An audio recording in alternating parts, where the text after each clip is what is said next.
इतिहास की किताबों में कुछ नाम ऐसे होते हैं जो केवल शासक नहीं बल्कि युग निर्माता बन जाते हैं। बाबर एक ऐसा ही नाम। मध्य एशिया की बर्फीली घाटियों से लेकर भारत की तपती धरती तक बाबर की कहानी एक ऐसे व्यक्ति की है जिसने अपने सपनों को तलवार और काव्य दोनों से तराशा। बचपन से संघर्ष, जवानी में युद्ध और बुजुर्गी में आत्मचिंतन। बाबर का जीवन एक चलती फिरती किताब था। वो केवल एक विजेता नहीं था, वो एक लेखक, एक शायर और एक दूरदर्शी था।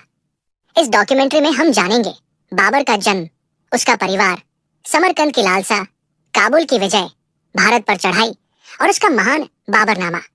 हर मोड़ पर एक नई चुनौती, हर मोर्चे पर एक नई जीत। ये है बाबर की अनसुनी कहानी। 14 फरवरी 1483 को बाबर का जन्म फरगना की घाटी में हुआ।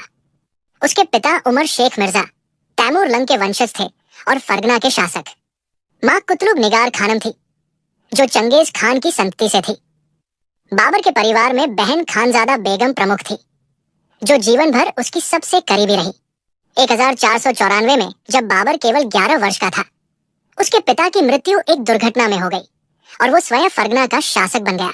इतनी छोटी उम्र में उसे सत्ता की साजिशें, विद्रोह और दरबारी राजनीति से जूझना पड़ा। बाबर ने कम उम्र में ही नेतृत्व की समझ दिखा दी थी।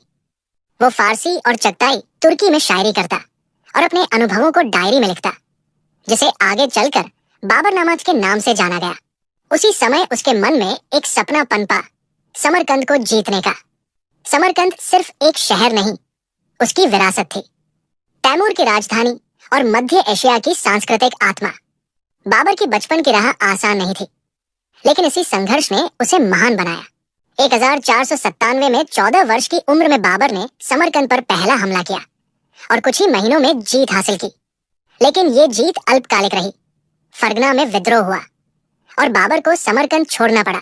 इसके बाद उसने कई बार समरकंद जीतने की कोशिश की, लेकिन उज्बेक सरदार शैबानी खान के खिलाफ उसे लगातार असफलता मिली। 1501 में बाबर निर्णायक रूप से हार गया और लगभग बेघर हो गया। लेकिन बाबर ने हार नहीं मानी। 1504 में वो दक्षिण की ओर बढ़ा और काबुल पर कब्जा किया। यहाँ से उसे स्थायित्व मिला, एक मजबूत आधार मिला। काबुल बाबर के लिए नया आरंभ था। यहाँ उसने शासन को संगठित किया, सेना को पुनर्गठित किया और भारतीय राजनीति की ओर ध्यान देना शुरू किया। अब उसका सपना समरकंद नहीं, दिल्ली बन चुका था। 1524 से बाबर ने भारत में हस्तक्षेप शुरू किया। पंजाब के कुछ अफगान सरदारों जैसे दौलत खान लोदी और आलम खान ने बाबर को भारत आने का निमंत्रण दिया। दिल्ली का सुल्तान इब्राहिम लोदी कमजोर और अलोकप्रिय था। बाबर ने ये अवसर पहचाना। 21 अप्रैल 1526 पानीपत की पहली लड़ाई लड़ी गई। बाबर की सेना लगभग 12,000 की थी, जबकि इब्राहिम के पास लगभग 1 लाख सैनिक थे। लेकिन बाबर के पास आधुनिक हथियार, विशेषकर तोपें थीं और सबसे अहम युद्ध नीति थी। उसने तुलुगमा रणनीति अपनाई, जिससे इब्राहिम की सेना घिर गई। लड़ाई में इब्राहिम लोदी मारा गया और बाबर ने दिल्ली की गद्दी पर कब्जा कर लिया। ये केवल एक युद्ध की जीत नहीं थी, ये मुगल साम्राज्य की नींव थी। दिल्ली और आगरा पर कब्जे के बाद बाबर ने प्रशासनिक सुधार शुरू किए। उसने कर प्रणाली को व्यवस्थित किया, सेना को वेतन देना शुरू किया और जमींदारों की शक्ति को संतुलित किया। 1527 में उसे राणा सांगा की चुनौती का सामना करना पड़ा। खानवा की लड़ाई में बाबर ने फिर से तोपों और रणनीति का चमत्कारी उपयोग किया और राजपूतों को पराजित किया। बाबर केवल सेना नायक नहीं था, वो एक लेखक और विचारशील सम्राट भी था। उसका आत्मचरित बाबरनामा केवल एक ऐतिहासिक दस्तावेज नहीं, बल्कि एक साहित्यिक रचना है जिसमें मौसम, फूल, इंसान, युद्ध और आत्ममंथन सबका चित्रण है। वो बागों का प्रेमी था। उसने 4 बाग स्थापत्य की शुरुआत की। आगरा और काबुल में उसने सुंदर उद्यान बनवाए जो आज भी मुगल शैली की पहचान है। धीरे धीरे उसका स्वास्थ्य गिरने लगा, लेकिन सोच और शासन की धार कमजोर नहीं हुई। 1530 में जब उसका बेटा हुमायूं गंभीर रूप से बीमार हुआ, तब बाबर ने दुआ मांगी, मेरी जान ले लो पर मेरे बेटे को जीवन दो।